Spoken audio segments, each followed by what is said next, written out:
Oi, meus amores, que bom encontrar com vocês. Vamos estudar?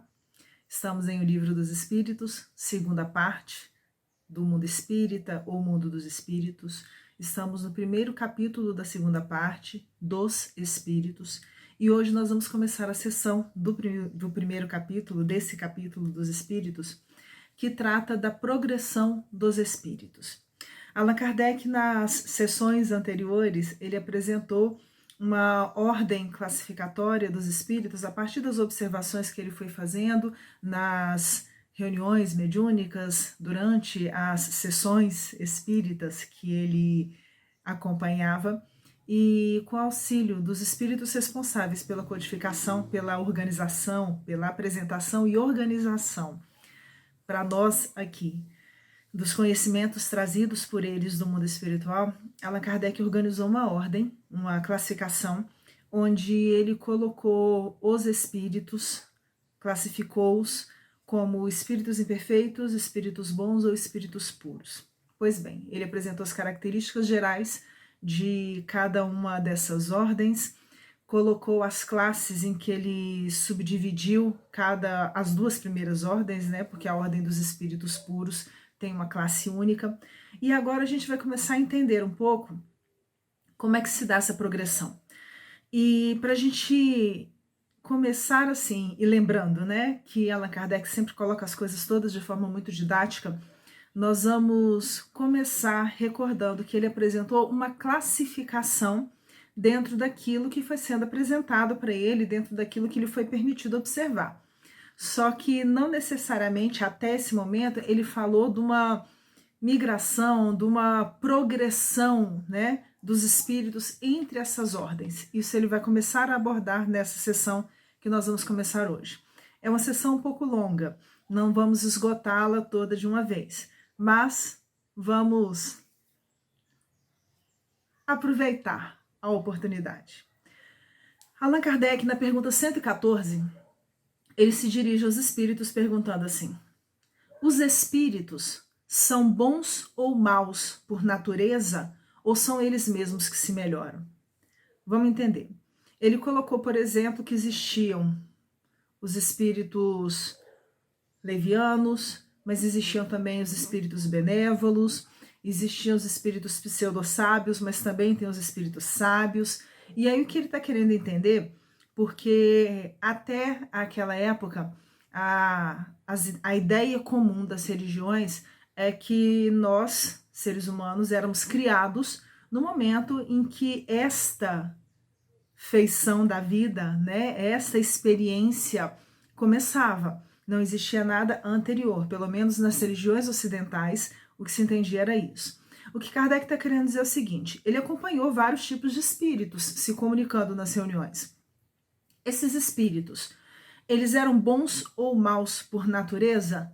Do tipo, eles já surgiram, nasceram bons daquele jeito, já surgiram levianos, já surgiram pseudo-sábios, eles já eram daquela forma, já foram criados daquela forma, ou existia alguma forma de melhoria entre esses espíritos? E aí, os espíritos trazem para ele a seguinte resposta: são os próprios espíritos que se melhoram, e melhorando-se, passam de uma ordem inferior para outra mais elevada. E isso é muito interessante, porque traz aqui algumas questões muito sérias. Primeiro, os próprios espíritos que se melhoram, o que significa que não vai aparecer ninguém que vai tomar todos os erros que eu tiver cometido e colocar sob a sua responsabilidade, e como num passe de mágica eu vou me ver livre de todas as falhas, de todas as imperfeições, de tudo aquilo de negativo que eu tiver feito. Nós somos responsáveis pela nossa própria construção, e isso é muito sério. E precisamos urgentemente entender e aceitar isso. Além dessa questão, existe uma progressão que vai acontecendo. Mas é interessante nós entendermos, e aí já estamos falando de coisas que não vão ser abordadas aqui claramente, que não é uma progressão linear e vertical.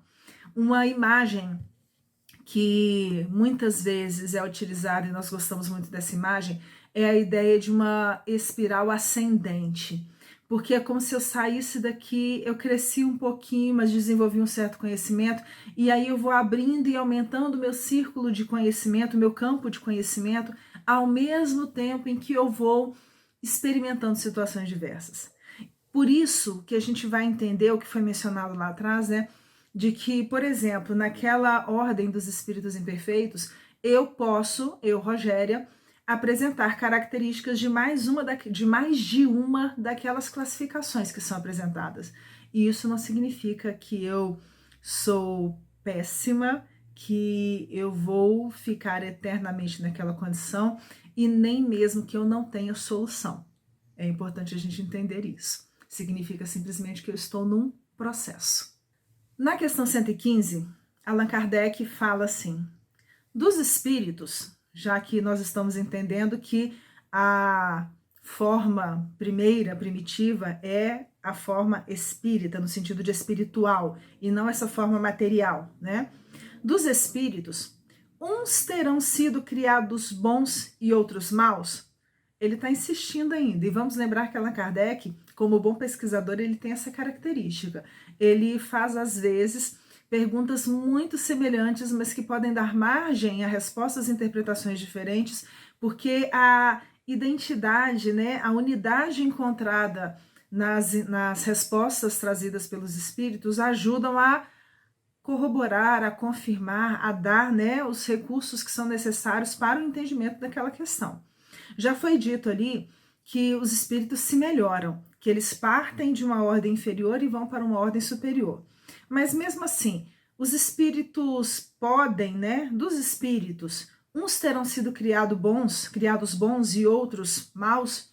Tem algum que desde o início já foi, a ideia pode ser nesse sentido, né, criado bonzinho e o outro já foi criado não tão bonzinho, vamos fingir assim, né? E os espíritos respondem de uma forma que é uma das respostas clássicas, né, do conhecimento dentro da doutrina. Porque já começa falando que Deus criou todos os espíritos simples e ignorantes, isto é, sem saber.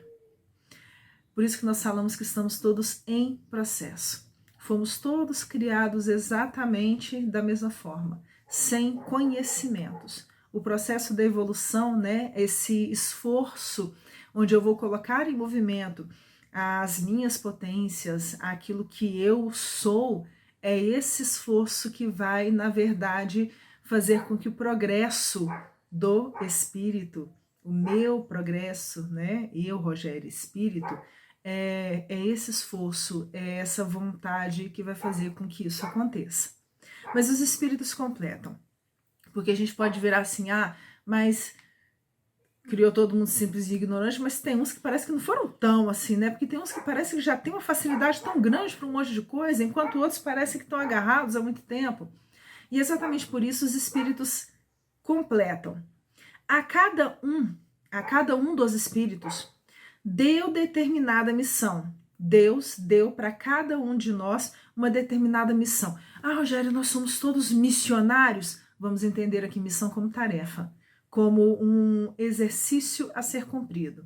Se eu estou indo para minha aula na escola e eu tinha uma tarefa de casa para ser feita naquele dia, isso é uma missão. Então, cada um de nós passamos por diversos períodos de aprendizado e recebemos missões que são como se fossem partes desse aprendizado. E ele vai completar ainda. A cada um deu determinada missão com o fim de esclarecê-los e de os fazer chegar progressivamente à perfeição pelo conhecimento da verdade para aproximá-los de si. Então, como uma forma de trazer cada um de nós para junto dele, Deus, nosso Pai, para que isso aconteça, Deus dá para cada um de nós uma missão específica, uma etapa de desenvolvimento, algumas tarefas a serem cumpridas. Para que ele dá essas tarefas? Para que aos poucos nós consigamos alcançar o esclarecimento, esse desenvolvimento de todos nós, fazendo com que a gente chegue progressivamente à condição de espíritos puros, né, que foi mencionado lá atrás. E quando que isso vai acontecer? À medida em que nós formos conseguindo obter o conhecimento da verdade. Mas não são as verdades relativas de cada época. É a verdade vinculada à ideia de lei divina, essa verdade universal. Só que isso acontece como um coroamento desse processo de desenvolvimento que todos nós temos que fazer. A resposta ainda continua. Nesta perfeição é que eles encontram a pura e eterna felicidade. Então, a felicidade pura e eterna só quando a gente estiver na condição de espíritos puros.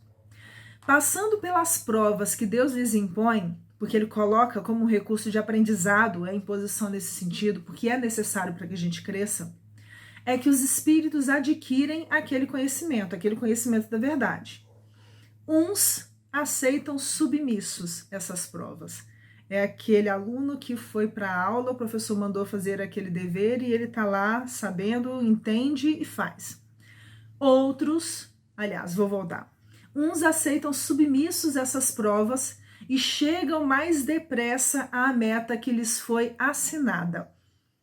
Tem que fazer tal tarefa? Vamos fazer, vamos seguir, tudo bem. E esses conseguem atingir mais rapidamente aquele nível ou aquele patamar que era esperado que ele conseguisse a partir do desenvolvimento daquela tarefa. Outros só suportam murmurando e pela falta em que desse modo incorrem, permanecem afastados da perfeição e da prometida felicidade. Vamos dizer assim, que um é aquele aluno que, professor, vamos fazer tal pesquisa. Ele, tá bom, professor, me dá aqui, vamos lá, vamos fazer. Outra é, ai, mas eu vou ter que fazer isso, mas é difícil, e aí vai reclamando e perde tempo. Essa que é a diferença. Mas essa questão 115 tem outra pergunta junto com ela. 115A. Segundo o que acabais de dizer, os espíritos, em sua origem, seriam como as crianças, ignorantes e inexperientes, só adquirindo pouco a pouco os conhecimentos de que carecem com o percorrerem as diferentes fases da vida? Nós, enquanto seres humanos encarnados, a gente passa pelo período da infância, pelo período da adolescência, a gente chega, né, na fase adulta, atinge a maturidade, e essa maturidade ela é atingida por esse transitar pelas diferentes experiências da vida. O que Allan Kardec está querendo propor é se é possível essa comparação do espírito na origem com a criança que também vai ter que passar por todas as fases de desenvolvimento aqui na Terra. E os espíritos respondem que sim. E ainda completam. A comparação é boa. A criança rebelde se conserva ignorante e imperfeita. Seu aproveitamento depende da sua maior ou menor docilidade. Docilidade. E aí a gente vai entender essa docilidade com o aceitar a condução daqueles que amorosamente estão colocando diante dela os recursos do seu aprendizado, que nem sempre é um aprendizado fácil, nem sempre o exercício a ser resolvido é um exercício que vai ser construído, trabalhado sem dores, sem dificuldades, sem sofrimentos, mas são exercícios. Eles continuam. A diferença que eles vão colocar. Mas a vida do homem tem termo. Esse corpo aqui, um dia, vai deixar de existir. Por isso, esta vida que hoje leva o nome de Rogéria, um dia vai deixar de existir. Mas a vida do homem tem termo, ao passo que a dos espíritos se prolonga ao infinito. A diferença que tem é essa. Vamos encerrar com a questão 116. E Allan Kardec pergunta assim: haverá espíritos que se conservem eternamente nas ordens inferiores? Tem espírito que vai ficar infinitamente entre aquela classe lá das ordens inferiores? E os espíritos respondem que não. Todos se tornarão perfeitos. Mudam de ordem, mas demoradamente. Porquanto, como já doutra vez dissemos, um Pai justo e misericordioso não pode banir seus filhos para sempre. Sabe o que isso significa? Que não existe inferno. Isso significa que por mais que a gente queira ficar para trás, chega uma hora que isso tudo cansa, como cansa aqui na matéria também. E aí, quando a dor, o sofrimento tiverem chegado num nível que está incomodando muito, a gente vai buscar remédio. E o remédio vai ser aceitar a condução oferecida pela misericórdia divina. Essa pergunta 116, os espíritos terminam com uma pergunta, e muito interessante. Pretenderias que Deus, tão grande, tão bom, tão justo, fosse pior do que vós mesmos? Se nós não abandonamos os nossos filhos, pelo menos aqueles que se encontram, né? Nós, quando nos encontramos numa condição normal, uma condição saudável, não estamos falando dos loucos. Se nós não abandonamos aqueles que nos são caros ao coração e não desistimos daqueles que às vezes escolhem caminhos não muito felizes, realmente seria possível a gente imaginar que Deus seria menor do que a gente? Deus é grande, é bom, é justo e é Pai. Por hoje a gente fica por aqui. Um beijo para vocês.